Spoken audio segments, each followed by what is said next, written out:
Perkenalkan, nama saya Buntora MP Sregar dengan NIM 20030301112 dari kelas Agroteknologi 2. Nah, di mana dosen Tati Vidiana Sari, SPT MP.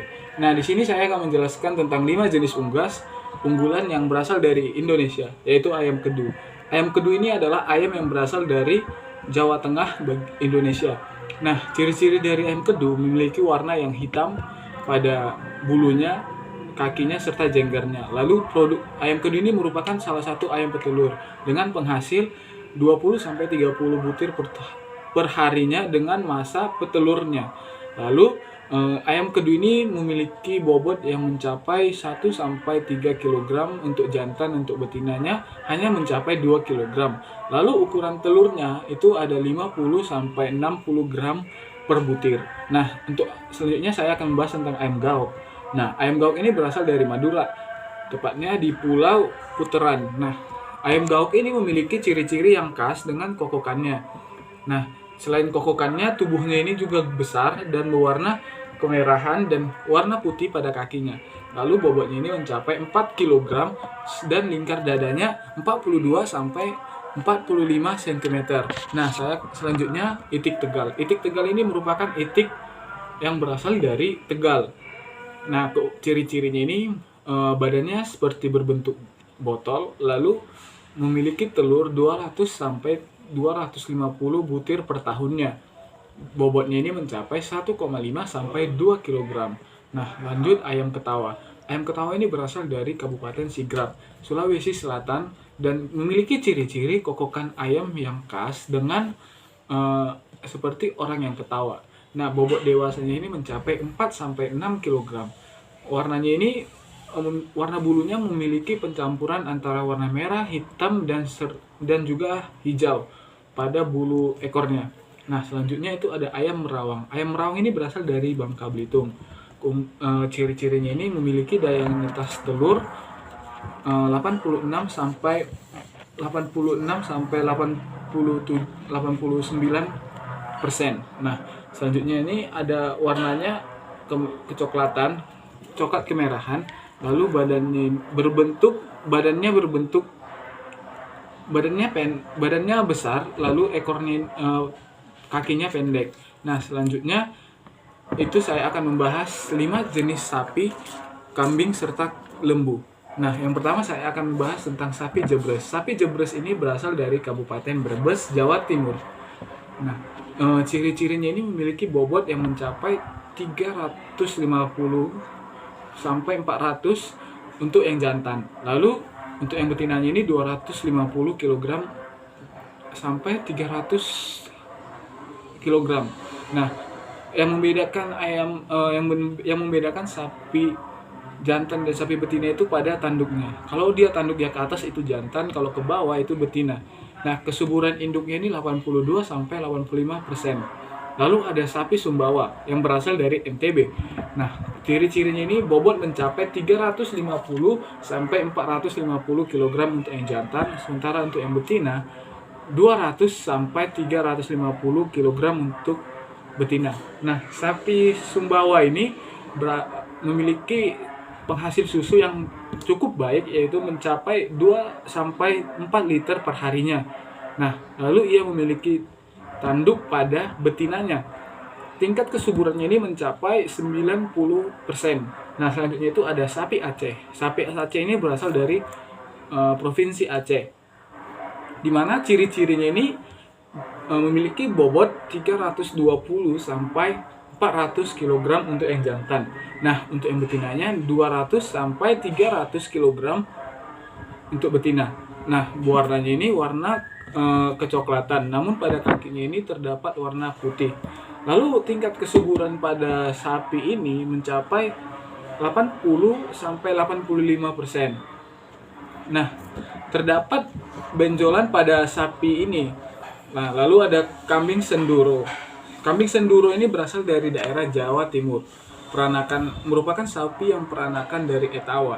Nah, bobotnya ini mencapai 49 kg sampai 65 kg untuk yang jantan. Lalu untuk yang betina itu 46 sampai 56 kg yang betina. Nah, sapi Sundoro ini merupakan kambing penghasil susu dengan 1,5 liter sampai 2,5 liter per harinya.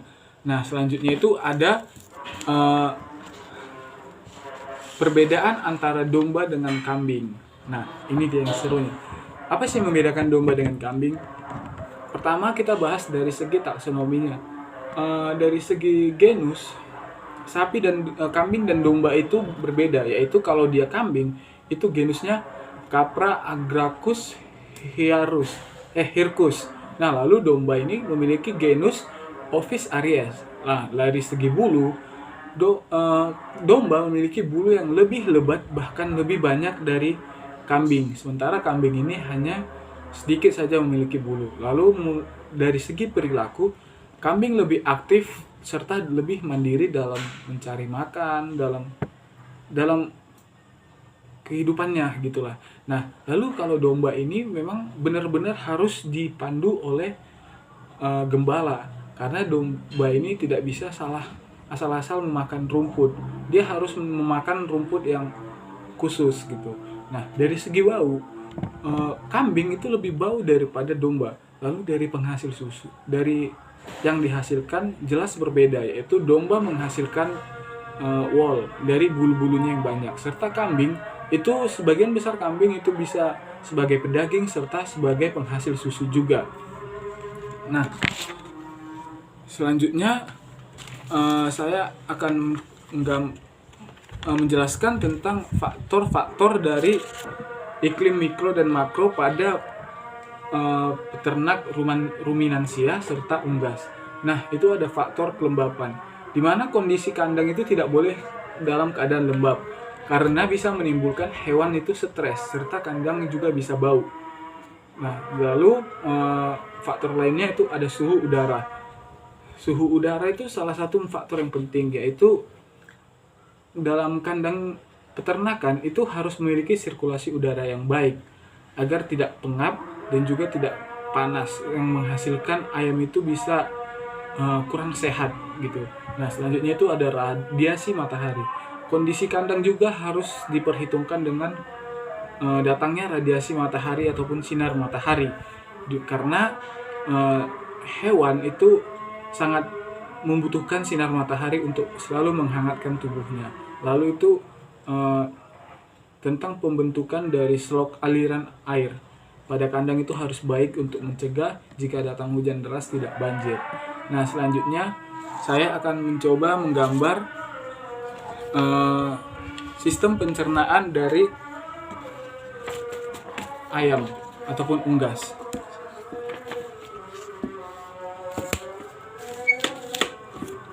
Nah, dimulai dari paruhnya. Ini paruh ayam, kira-kira seperti ini saja ya. Ini paruh ayam. Lalu ini masuk ke temboloknya. Ini temboloknya. Nah, dari tembolok kita masuk ke saluran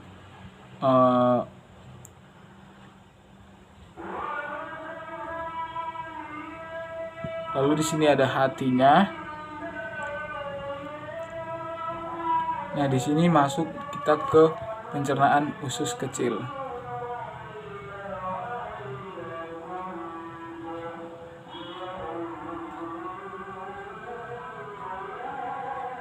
Usus kecil. Di sini ada ampela. Di sini tadi ada hati. Di sini temboloknya. Di sini paruhnya ya. Nah, lalu dari usus kecil kita masuk ke usus 12 jari. Bentuknya ini agak melingkar dia ya. Melingkar. Lalu setelah masuk di sini baru akan dicerna lagi oleh usus besar. Nah, di sini dia usus besar. Lalu di sini dia lubang keluarnya kotoran, yaitu kloaka. Nah, selanjutnya itu kita akan menggambar tentang pencernaan dari ruminansia. Nah, ruminansia ini mulai dari mulutnya. Ini kita buat mulutnya saja ya. Saya tidak terlalu pandai menggambar lah. Nah, ini mulutnya. Lalu di sini salurannya kita mulai dari sini masuk ke esofagus. Ini esofagusnya. Nah, lalu di sini langsung dia ke lambung. Nah, lambung ini cukup besar ya. Nah, ini misalnya kita buat lambungnya. Nah, baru di lambungnya ini ada bagian, di dekat lambungnya ini ada di bagian dari lambung, lalu dicerna di lambung. Di lambungnya ini ada beberapa bagian seperti rumen, lalu ada abasum, lalu dari lambung itu akan lanjut ke usus halus. Usus halusnya ini sama seperti pencernaan pada unggas, namun dia bentuknya melingkarnya ini agak banyak. Nah, dari usus kecil masuk ke usus besar,